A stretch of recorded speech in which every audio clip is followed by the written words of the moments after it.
मैं तुम्हारी हरकतों से परेशान हो गई हूँ। तुमने मुझे परेशान कर दिया है।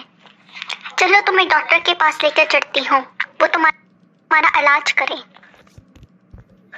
तुम्हारा दिमाग बिल्कुल नहीं चलता। अभी तुम बाहर गए हो, तुम्हें आलू लेने के लिए भेजा और तुम तेल लेकर आ गए हो।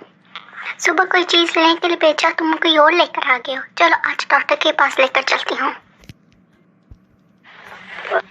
कोई अच्छा सा डॉक्टर देख लो, मेरा अपना दिमाग शिमाग खत्म हो गया है, दर्द रहता है सर में हर वक्त। डॉक्टर साहब, ये मेरा हामिद है, ये बीमार हो गया है, इसका इलाज कर दें। इसका दिमाग बिल्कुल ही खत्म हो गया है, इसका आप कोई इलाज कर दें।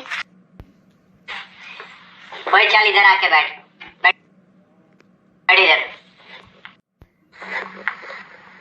क्या हो गया है तुम्हारे साथ भाई? तुम्हें कुछ याद है कैसे तुम्हारा दिमाग खराब हुआ है? कुछ याद है उसका? डॉक्टर साहब, ये तो आपने मेरी दुखती रात पे हाथ रख दिया। इस तरह डॉक्टर साहब, मैं आपको अपनी पूरी कहानी या बीती सुनाता हूँ, उसके बाद फिर आपने मुझे बताना है कि कैसे ये साहब कैसा होगा मेरे साथ। मैंने एक बेवा से शादी की और उसकी एक जवान बेटी थी, और इससे पहले मेरी बीवी फौत हो चुकी थी। अब मेरी बेवा की जो बेटी थी ना, वो हमारे घर आई और मेरे वालिद ने उस बेटी से शादी कर ली। पहले जो मेरी बेटी थी, अब वो मेरे बाप की बीवी होकर मेरी माँ बन गई। अब क्या हुआ, मेरे यहाँ भी बेटी हुई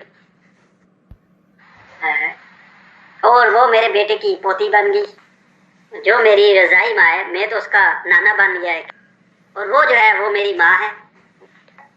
जो मेरी बीवी की तरफ से मेरी नवासी है, वो मेरे बाप की तरफ से मेरी माँ है। मेरी जो बेटी पैदा हुई, जो मेरी तरफ से उसकी दादी है, और मेरी माँ की तरफ से उसकी वो जो मेरी बेटी पैदा हुई, अब जो मेरे बाप की बीवी है, वो दोनों आपस में बहने हैं, मेरी बेटी और मेरे बाप की बीवी, क्योंकि उन दोनों की माँ एक है। अब मेरी तरफ से देखा जाए, मेरी माँ जो कि उसकी दादी, वो दोनों आपस में बहने हैं। अब डॉक्टर साहब ये बताएं, इसमें मेरा रिश्ता क्या है इन सब के साथ? ओए उठो बेशरम।